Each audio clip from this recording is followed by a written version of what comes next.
Good morning and welcome. You're watching Market Cafe on ET Now. I'm Harsh Saita and with me is Ankita Saxena. This is that show where we take you through all that's happening in global markets as well as global market news.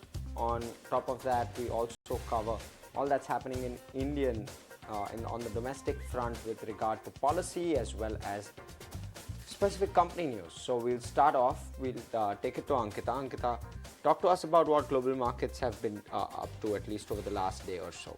Right, Harsh, we did see the US markets come off, yesterday. They really fell in trading session because of a bad forecast that came out of Home Depot, which is a Dow member, and that showed that, people are not really refurbishing their homes or they're not buying into that. So that weighed down the markets. And of course, the debt ceiling meeting is also underway currently.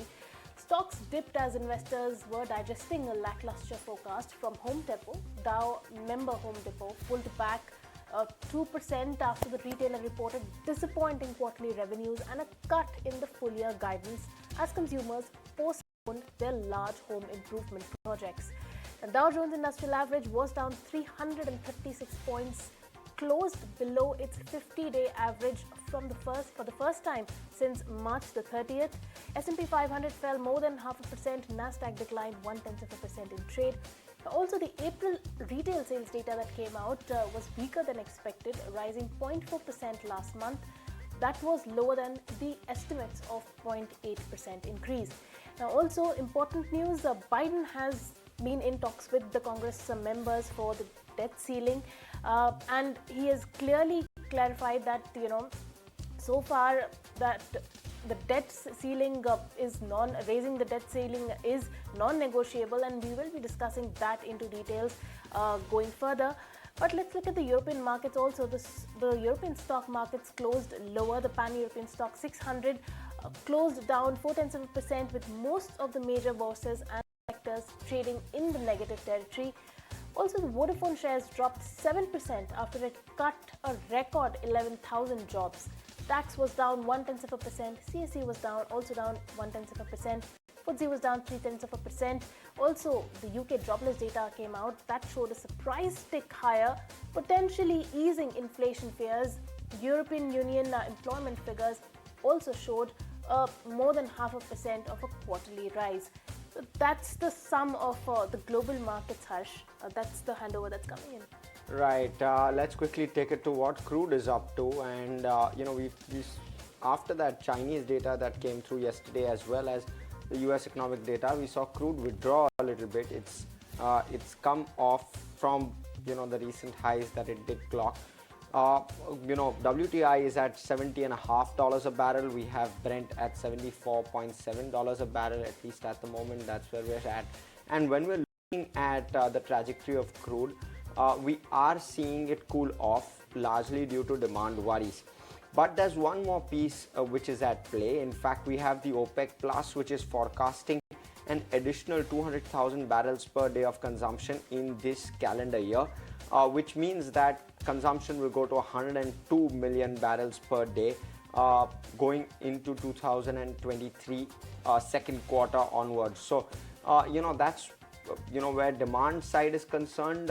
OPEC Plus quite optimistic, but at the moment, with regard to indicators, when we're seeing the numbers on the ground, there seems to be some amount of pessimism, which is keeping a lid on where crude is currently going at. But that's where we're at. We'll quickly move to what are the key events to watch, Ankita, for the day. Right, so let's quickly take you through the key events to watch out for. From the global markets, we have the Eurozone CPI number that will come out. The US crude oil inventories is also likely to come out. And amongst the events that we need to watch out back home, we have NCLT that will be hearing the plea on the insolvency case in the case of SpiceJet. And of course, we have the corporate earnings also coming in. We have TeamLease, we have Endurance Technologies, Jubilant FoodWorks, Sterile Technologies, GIC Housing Finance, GSK Pharma, Jindal Stainless, we have Jindal SAW, we have Railtel, Sheela Foam, JK Tyres Industries, Quest Corp, Thermax, Honeywell, Burger King, Whirlpool, and MTAR Tech that will be coming out with tech quarter 4 earnings, Harsh. Well, yes, a whole host of earnings coming through later today, so we'll keep our eyes out on all of those stocks. But let's quickly move on. We have the key action at the moment surrounding the debt ceiling in the United States. And 2 weeks from now, the US government could default if the White House and the Congress do not strike a deal. Joe Biden has been negotiating with top lawmakers for weeks, but the deadline is fast approaching. The US president is set to meet the Republican House Speaker, Kevin McCarthy. Stock markets and the financial world at large are hoping a deal could be reached in time to avoid, of course, any global financial repercussions. Let's listen in to the experts on what they believe of the situation. I think we could still have a hard landing, because if they don't reach an agreement, then they'll face a choice, right? And the choice is to either default, which would be very, I think I totally agree with the Secretary of the Treasury and many others, that would be catastrophic and extremely contractionary. It could be catastrophic, it could be very serious financial instability that results. Or they would have to sort of keep the level of debt constant, pay the interest out of their revenue, and just compress non-interest spending. And that's how you could get a hard landing as well. So I think, it is coming down to the wire. The Treasury Secretary has repeatedly said that the so-called X date, when they can't, when they have sort of run out of room to do all the kind of measures, extraordinary measures as they call them, that they're doing now, will occur on the 1st of June. The party that is concerned about overspending is the Republican Party. And when you have a Democrat president, he, so far it's only been a he, doesn't much care about exceeding any kind of spending limits. So it's a very peculiar problem that arises when you have a Republican leadership in the Congress, starting with Newt Gingrich and all the way through to now, and a Democrat president. So it was Clinton, it was Obama, it's Biden. So that is really the politics of it. And you'd think, it's high time that they understood in America that their national debt now is something like 125% of GDP. All right, then in a slew of Federal Reserve officials are igniting double over further rate hikes. It's start with the Chicago Fed president. No decision for June rate meeting, a mistake to commit the rate with incoming data. And he feels that we need to look at the data besides jobs, wages and inflation.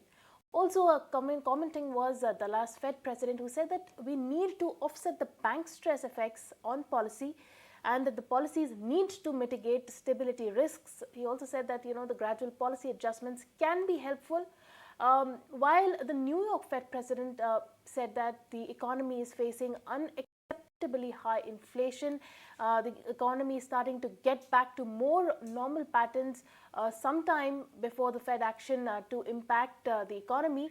Low inflation is critically important. And moving on to the Fed vice chair, who feels that the community banks are sound and resilient, debt ceiling impasse poses heightened interest rate risks. So that's the word coming in from the Fed presidents. We also have the Cleveland Fed president, who said that they are committed to returning inflation to 2% goal. Current trends point to slow long run growth, that they also need to stick with curbing inflation, and that's the word coming in from Cleveland Fed president. Now, Richmond Fed president also had something to say. He said that demand is cooling but not yet cold, and they are willing to raise rates again if necessary, and they want inflation put to bed finally and very firmly. So that's the word coming in from all the Fed presidents. They firmly believe that the inflation is something that they really need to put to bed. Right, Ankita, those couple of points really driving global markets at the moment. We're seeing a lot of pressure with regard to the debt ceiling as well as inflation, and that's really what is keeping things in the news. But we'll quickly move on. Elon Musk warned that the economy is in for a challenging year ahead and said the Federal Reserve will be too slow to lower interest rates as economic conditions worsen. He was asked about how the Fed's policy will make it through the year for Tesla. Now, Musk responded that it will be a tough year for everyone, not just Tesla, and attributed it to the Fed's recent rate hikes to tamp down stubbornly high inflation. And value of retail purchases in the US was up 0.4% in April, showing signs of resilience in the consumer spending. Even concerns continue to rise around economic growth. The 0.4% comes after the upward revised 0.7% decrease in March. 7 out of 13 retail categories rose last month, including advances at the auto dealers, general merchandise outlets, and online merchants. The growth in April sales suggests low unemployment and steady wage growth are supporting demand for the merchandises. Well, we did speak about Home Depot. It's in the news because it reported its biggest revenue miss in more than 20 years. First quarter revenue slumped 4.2% to $37 billion, about $1 billion short of what analysts forecasted. Now, comparable store sales dipped 4.5% and US comparable store sales slid 4.6%. Its last quarter miss of this magnitude was in November of 2002. The company also lowered its forecast for this year as consumers delay large projects and buy fewer big-ticket items. And tracking some more important commentary from the OpenAI chief Sam Altman, who has called upon US lawmakers to regulate the artificial intelligence space. While testifying before the US Senate, he spoke about the possibilities and the pitfalls of the new technology. He also spoke of the impact that AI could have on the economy, including the likelihood that it could replace some jobs, leading to layoffs in certain fields. Well, and we have Vodafone Group PLC's new chief, who's planning to turn around the telecom carrier. And to do that, she has announced the company's biggest ever job cuts. And she's warned that this measure will not be a quick fix. The CEO has forecasted flat profit and a roughly 30% decline in free cash flow for the fiscal year. And Quest Global Services co-founder and Chiral Group are in talks to buy separate minority stakes in the engineering services firm worth a combined $640 million. The US investment firm and Quest chief executive officer Ajit Prabhu are lining up financing for a deal that would value the Singapore-based company at about $1.8 billion, according to a report. Well, and according to sources, Amazon India is giving pink slips to staff in departments like AWS, tech, and data management. The company is set to fire 500 employees in the latest round of layoffs. This fresh round of downsizing is part of the broader layoffs announced by CEO Andy Jassy in March, affecting approximately 9,000 employees. In a note to staff, Amazon posted online, Jassy, while announcing the 9,000 job cuts, had said the decision stemmed from ongoing analysis of priorities and uncertainty about the economy. And WhatsApp has introduced a new feature called Chat Lock that will allow users to lock specific chats using a password. And the feature will enhance users' privacy as it will allow them to make the most intimate conversations even more private. Raksha is here with more details on that.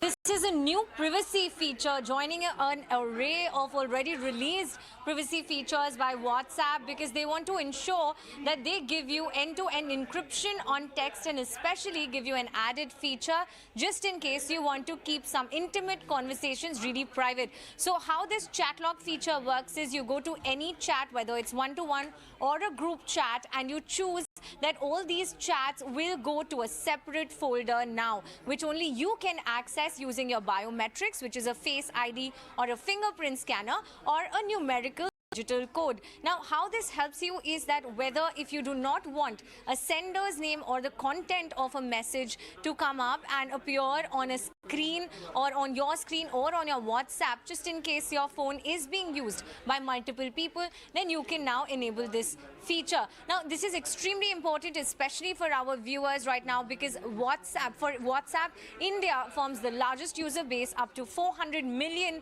active monthly users come from the Indian market. Right. With that, we'll slip into a very short break. More on the other side. We'll start to go domestic.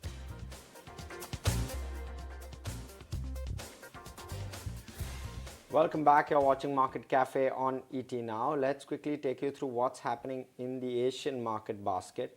Largely, it's mirroring what the SGX Nifty is also indicating, a slightly tempered start, but it's a mixed bag largely where Asia is concerned. We're seeing the Shanghai, which is down around 0.75% in early trade. And, it's the US market which is also essentially creating that bit of uncertainty on the Asian basket at the moment. We're seeing the Nikkei, which is down around up around 0.2%. I beg your pardon. The Kospi 2 has risen. It's up around 2/5% in early trade. We're seeing a slight negative on the ASX 200, down around 0.75% as well. So we're seeing a mixed bag. And the Hang Seng is also largely in the red. So we've got the Hang Seng, which is down around 0.25%. So across the board, it's a mixed bag, and on the SGX Nifty as well, indicating a slightly muted start, down around 0.1% or thereabouts is what is being indicated, at least at the moment. We'll of course have to wait and watch as to how things progress. Sankita, closer to open. Right, Harsh. We will watch out for that. A tempered start is what is expected. And we'll move on then. RBI is expected to take an extended pause while the worst is behind us when it comes to the rate cycles. Listen in to the slice of a conversation with experts as they decode the roadmap for inflation as well as the bond yields. So the drivers of inflation have been softening. If you just look at crude, it's down by 13.5% since the last inflation print came in. Globally, the food prices, as measured by the Food and Agriculture Organization Index, is down significantly by another odd percent. So I guess if you look at the key drivers, commodities, food, even domestically, a high base effect, clearly are auguring very well as far as inflation trajectory is concerned. In fact, the markets presently are looking at maybe an undershoot as far as RBI's own CPI estimates are concerned for the current year. So I guess all this does support a rally in the yields. What I guess we'll have to watch out for is that do some of these trends reverse going forward or not? So to some extent, one could say that, there is some degree of a flow in terms of how far the 10-year yield can rally from here on. Our forecast for the inflation is that we will be somewhere close to 5% or a shade below 5% on an average for rest of this year. We are also expecting Reserve Bank to stay on hold, no further changes in the monetary policy rates, at least for the foreseeable future. Reserve Bank clearly is very data dependent, while RBI governor said in the last MPC review that it is a pause, not a pivot. I think this is likely to be a far more extended pause. So the unprecedented and sharp rate hikes that we saw in the last fiscal year, I think, are behind us. We're looking at a fairly stable rate regime, at least for the next few months, at least for the next 6 months, is my guess. And thereafter, we'll see how the inflation settles down and what happens to the demand. Right, that's of course on the domestic macro front, with concerns with regard to both inflation as well as where rates are going to go going forward. The Indian 10-year bond yield below that 7% mark. But with that, we'd slip into a very short break. Don't go anywhere. We will go domestic after this. Welcome back. You're watching Market Cafe with me, Ankita Saxena, and with me is, of course, Harsh Saita. And we'll move on to the domestic front now. The Indian government has named Ravneet Kaur as the chairperson of the antitrust body, Competition Commission of India. Now, for a period of 5 years, now she held several government portfolios across the board.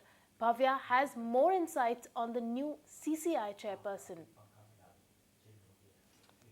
The Indian government has named Ravneet Kaur as the chairperson of antitrust body Competition Commission of India, that is CCI, for a period of 5 years.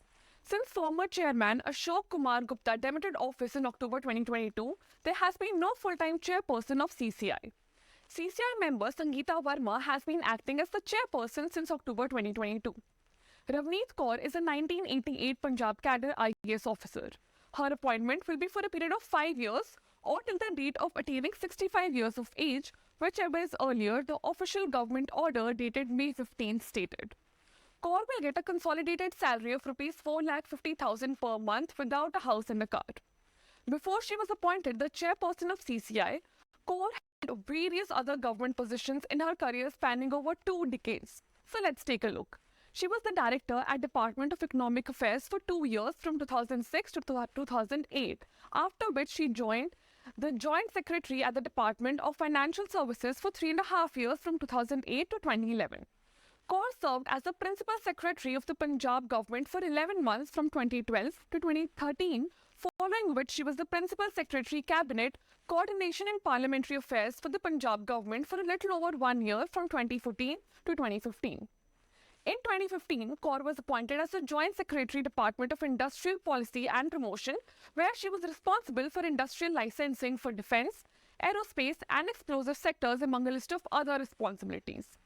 Kaur was appointed the Chairperson and Managing Director of India Tourism Development Corporation in 2017, where she served till 2019. In 2019, Ravneet Kaur was appointed the Additional Chief Secretary of the Punjab government and was also given the charge of Additional Chief Secretary and Financial Commissioner at the Department of Revenue, Rehabilitation and Disaster Management. The appointment comes after months of delay in appointing the head of the watchdog, which has reportedly slowed down the functioning of the body. Right. From policy, we move on. Interest rates are peaking now, and over time it will come down. So it's the best opportunity to invest. That's what is being suggested. Prevailing interest rate regime provides customers with an option to invest in the debt fund. ICICI Pru Life has launched the first such fund in the life insurance market. With interest rates closer to peak, any fall in interest rates makes debt instruments attractive as an investment option for customers. My colleague Anurag Shah caught up with Srinivas Balasubramaniam of ICICI Prudential. Let's listen in on that excerpt. Current view right now is that interest rates have peaked. We believe that from here on, the rates are going to be where they are, and then over a period of time, over a calibrated fashion, it's going to come down. In that environment, it's a great opportunity for investors to lock in the current interest rates, and hence we thought this is a good opportunity to launch the constant maturity fund at this point of time. And sir, how investor would be able to switch to this fund and the present investor, present ULIP plan holders? Right, great question, Anurag. So the way a ULIP works is that an investor has a choice of a wide range of funds. For example, in our own products, ICICI Pru Life offers 18 fund options for customers to choose from. So the constant maturity fund is the 18th fund which is being added. So customers now have the option of investing their premiums in any one of these funds, including the constant maturity fund. To answer your question specifically, the next premium, the customer can choose to either continue to pay in this fund or any of the other funds. Similarly, whatever is the fund value accumulated in their current funds, they can switch over to any of the other funds. So in terms of the flexibility for investors to continue to remain invested in a fund of their choice or to keep switching depending on how they feel the macro environment is playing out, that option is there to customers at all points in time. And sir, does that mean that your policy holders or customers can switch from present ULIP fund to the new one without paying much charges? Absolutely. So this fund is going to be made available to all new customers buying in from today. So all these customers will now have the option of the constant maturity fund in addition to the 17 existing funds.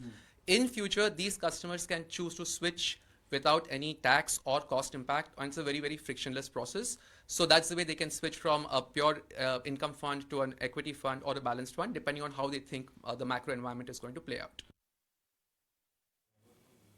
All right, then according to the IMD reports, there is a slight delay in the southwest monsoon onset over Kerala. The monsoon will hit Kerala coast on June 4th, and this delay will impact the agriculture and overall rainfall in the country. My colleague Bhavya joins in with more details on this.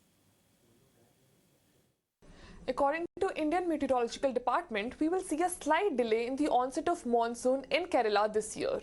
Advance of the southwest monsoon over India mainland is marked by the monsoon onset over Kerala and is an important indicator categorizing the transition from hot and dry season to a rainy season. As the monsoon progresses northward, relief from scorching summer temperatures is experienced over the areas. Southwest monsoon normally sets in Kerala over 1st June with a standard deviation of about 7 days. While the monsoon in Kerala started on 29th May last year, this year it has been forecasted to start on 4th June with a slight delay.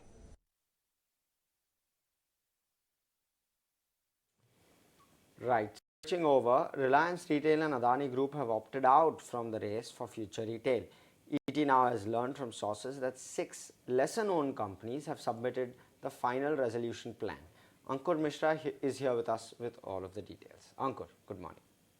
Yes, big players who had given expression of interest for acquiring future retail has not submitted the final bids. So what we have gathered through sources is that the 6 bidders who has submitted the bid include Space Mantra, Pinnacle Air, Palgun Tech, Leher Solutions, Goodwill Furniture and e-waste management company. But this name does not include the big players like Reliance Retail, Adani Group JV company, April Moon. Remember, all these companies had submitted expression of interest for acquiring future retail. In all, there were 49 EOIs which was received for acquiring future retail. But the final bid submission has been done by 6 companies, and out of these 6 companies, we learned that Space Mantra is likely to be the highest bidder, and it is the only company which has submitted total bid for acquiring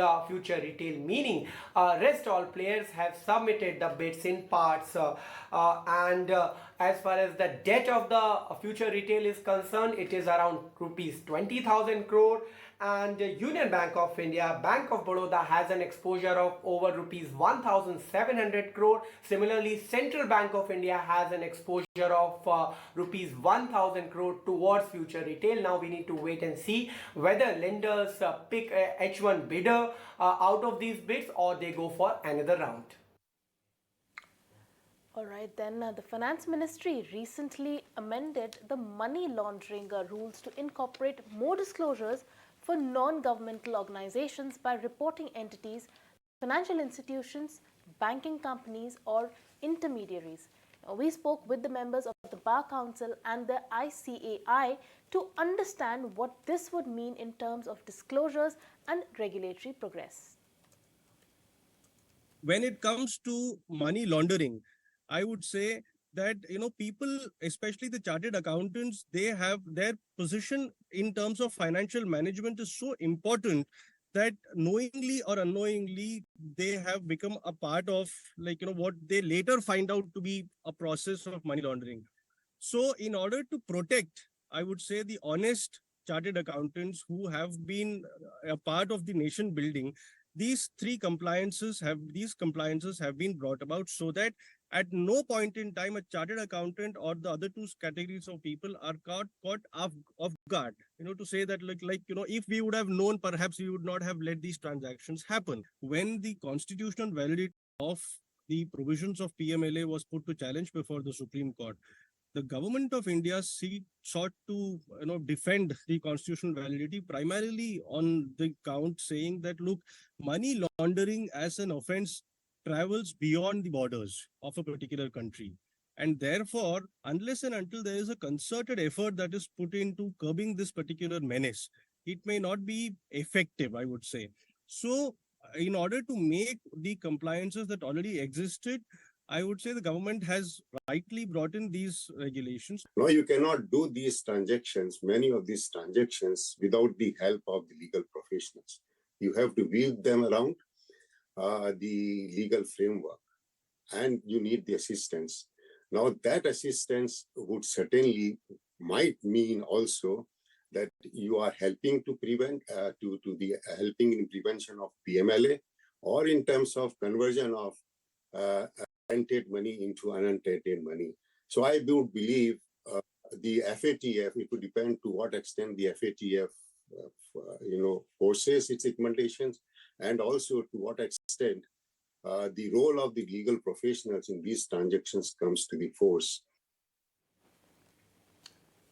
Right, now we'll talk about the first earnings candidate through yesterday as well as today. Bharti Airtel reported a rise in its net income, coming in at just over 3,000 crore, beating the ET Now estimate. ARPU also rose on a sequential basis for the company. Somit is here with us, who tracks the sector. Talk to us, Somit, about how you are looking at the numbers. Well, for the for the fourth quarter, if you see, the numbers are marginally below on the revenue and the EBITDA front. There's a consolidated numbers if you're talking about. And if you see segment-wise, the miss has marginally been led by the India mobile business. Analysts are expecting the India mobile business number to be around 19,650 crore rupees, but the company has reported a revenue of only 19,550. So 100 crore miss has come in from the India mobile business. Now, if you see the growth on a sequential basis that the India mobile business has reported, as the lowest in at least the last 10 quarters. Now, this India mobile business revenue growth has been lower than what the street was expecting because the ARPU number has come down to 193 rupees. Now, analysts are going ahead with a number of close to 196.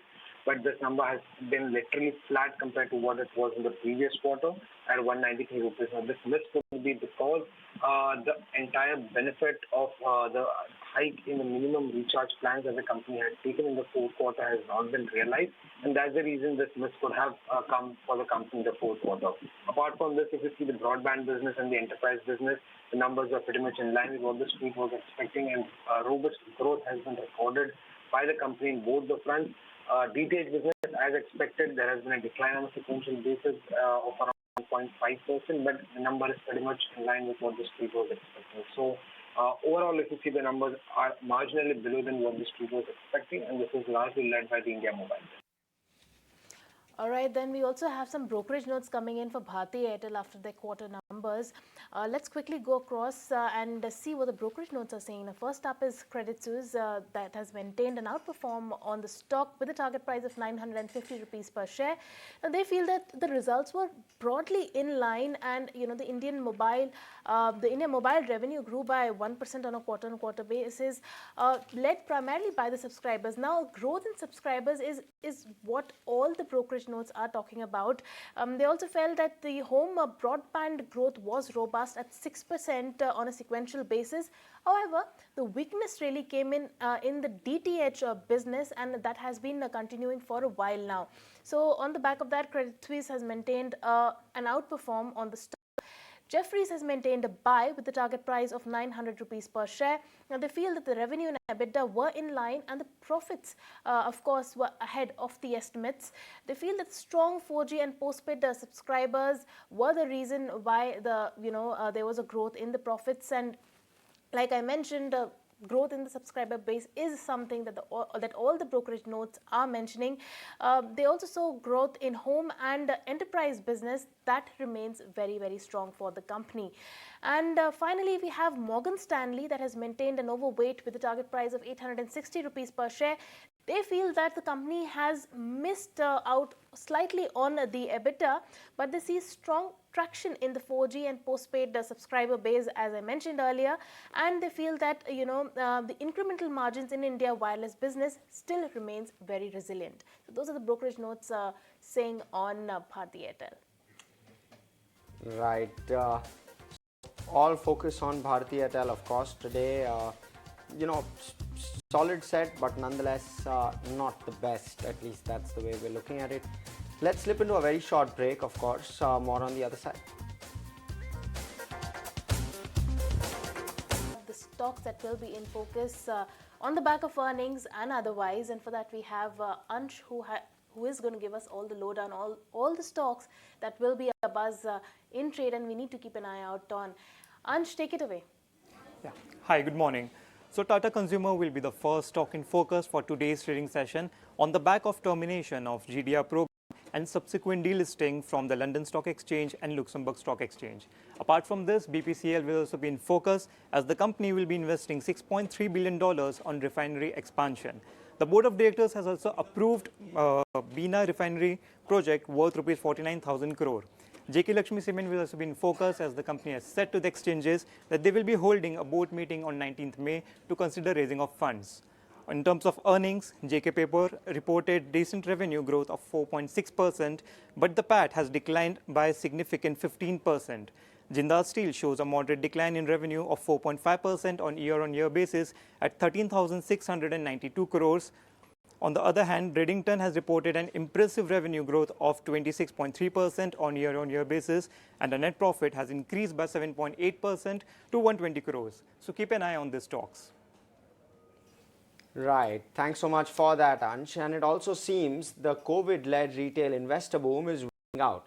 At least that's what demat accounts seem to indicate, and SIP flows are also indicating the same. Both have slowed down in the month of April, with demat account additions at 9-month low and SIP inflows at a 2-month low. Sharat joins in with all of the numbers on that one. Well, yes, demat accounts, new opening has actually come down for the third straight month, and do remember this is coming at a 9-month low. Now, apart from this, also do remember that it's down almost 16% on a month-on-month basis and a 25% degrowth when it comes to the new account additions via the demats. Now, if you look at the FY23 average demat numbers, that comes at a monthly pace of almost 21 lakhs, and currently sitting at the month of April itself, the number has fallen to 16 lakh. So that is something which is important. And apart from this, do remember CDSL has actually gained their market share, but there are certain reasons also why the impact is happening on the slower demat account additions. This includes job sentiment, which is coming in mixed, with of course high hiring freeze are happening across the sector, cost-cutting measures in the startups as well we are seeing, and also the volatility in the markets over the last 2 to 3 months, which has actually impacted the demat account additions. And we can see over there in the screen itself the incremental demat accounts that has been following, and we see over here in the screen that the entire total demat accounts has also actually gone gradually up to almost 11.6 crore accounts totally. Apart from the demat accounts, another important data point we have got is the active user client base, and that has fallen consistently for the 10 straight months as per the data by NSE. And lastly, the SIP numbers is something which I'd like to point out, that is coming in at almost 2-month low, and do remember it has fallen almost 4% on a month-on-month basis. And well, LIC Housing Finance has reported a strong set of earnings this quarter. The NII, PAT both have come higher than expected. Vamakshi is here with all the number crunching. Over to you, Vamakshi. Well, yes, a strong set of numbers have come in for LIC Housing Finance. When we look at the net interest income and the net profit, that has come in much higher than what analysts were expecting. Even the asset quality has actually improved. Now, let's look at all these numbers in a little more detail. Net interest income stands at 1,990 crores, an uptick of almost 22% coming in on a year-on-year basis.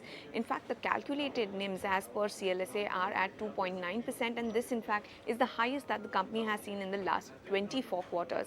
Provisions at 307 crores are down nearly 60% on a sequential basis.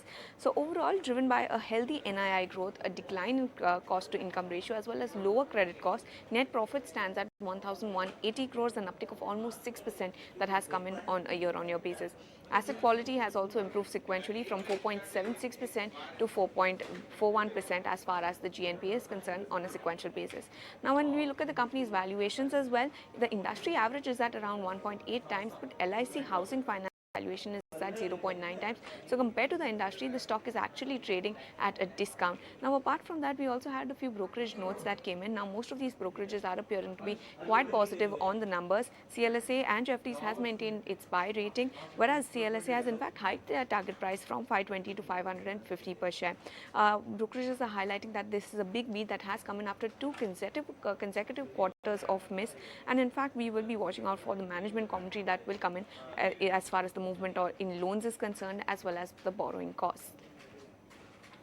Right. Thanks so much for that, Vamakshi. But we'll stick with you. You've also been going through all those brokerage notes that have come through since last evening. Talk to us about the important ones that you've been going through. First, start off with the sector that you track closely, Bank of Baroda in focus after a note that has come in from CLSA. They've actually maintained a buy rating, but also hiked their target price from 210 to 225 per share. They believe that the requirements are comforting, and that has in turn led to negligible net slippages, and that is actually continuing. A higher share of MCLR loans should actually benefit PSU Bank NIMs, and the growth is also expected to remain very strong. So given all these factors, CLSA has actually revised its estimates by almost 4 to 12%, and that is the reason why it has also maintained its buy rating and hiked its target price. The next stock on our radar is Credit Access Grameen. Now, Nomura believes that the company posted an all-round performance. It is in fact expected to be a quality play in the microfinance space. The net profit was stronger than they were expecting, and that was mainly on account of higher than expected AUM growth. Margins are also expected to expand in FY24, and that would be driven by higher yield. So given all those factors, Nomura has actually maintained a buy rating on Credit Access Grameen, but also hiked their target price from 1,300 to 1,350 per share. Lastly, watch out for IOCL. We have a note that has come in from Jefferies. They highlighted that in Q4, the numbers were ahead of the estimates. Marketing was weaker, however, than expected. Refining weakness is transitory, and in fact, they're also seeing some early signs of recovery over here. Marketing margins are unsustainable, and price cuts are likely as elections approach. So given all these factors, Jefferies has maintained a hold rating, but also hiked its target price from rupees 80 to rupees 85 per share. All right, then thank you so much for those details, Vamakshi. And moving on now, V-Mart has reported weak set of numbers for the quarter gone by. Integration of LimeRoad business has hurt the quarter 4. Winnie joins us with all the number crunching. Over to you, Winnie. So in terms of numbers for V-Mart, clear weakness that we've seen coming in, especially on the operating performance of the company as well. Q4 was a dismal set of numbers for V-Mart Retail. LimeRoad integration, a big drag coming in for the company over there as well. When you look at the revenue growth, yes, you saw 29% revenue growth on a year-on-year basis, but operating performance was weak. Whether you look at the bottom line also, the company reported a loss. The last year also there was a loss, but the loss has further increased this time around. It's a 37 crore loss versus a loss of around 2.6 crores last year. EBITDA margins also seeing a sharp contraction, only 3.93% versus 11% there last year. So big contraction in terms of the EBITDA margins of the company. Same-store sales growth coming in at 10% on a year-on-year basis. Company has, let's not forget, added a short-term debt of around 140 crores as well. And lower gross margins, EBITDA margins is mainly due to the losses of LimeRoad as well as the negative operating leverage, which has resulted in the decline in the operating performance of the company. The company has also incurred higher other expenses because of its LimeRoad business. So that higher OPEX is something that is causing weakness coming in on the operating performance of the company. Clear weakness coming in there. Let's keep an eye out on V-Mart and trade today. Right, Vinny, and let's also stick with earnings. Jubilant FoodWorks is set to deliver its Q4 numbers. Vinny, talk to us about what the street is expecting. So absolutely, in terms of numbers, when you look at it, what we're expecting, single-digit, high-digit revenue growth of around 9% is expected, because yes, we were expecting some bit of a slowdown coming in terms of the demand for Jubilant FoodWorks. The pizza demand has been a bit subdued in trade, and that is the indication that we've got from other channel checks as well. Now, profits of the company, a decline of 45%, while margins also expected to see a contraction around 460 basis points on a year-on-year basis. So EBITDA margins at 20.4% versus 25% last year. In terms of the like-for-like growth, the company is expected to see almost a flattish growth, nothing exciting in terms of growth on a like-for-like basis. While in terms of the gross margins, obviously what is impacting the gross and EBITDA margins is going to be the high input cost inflation that has continued, and it's been over a period of time. This prolonged inflation is impacting the margins of the company, and negative operating leverage is also something that is impacting the margins. Factors to watch out for: one is in terms of the like-for-like growth. What is the commentary coming in there? Demand trends, how is that shaping up across channels as well as across cities and tier 2, tier 3 cities as well? Store expansion plans for FY24, and how is the update on Popeyes and what is the expansion strategy there, are key factors to watch out for. All right, then it's time to wind down on this show. It's Harsh and me taking a leave, but don't go anywhere. The market is up next. Thank you so much for tuning in.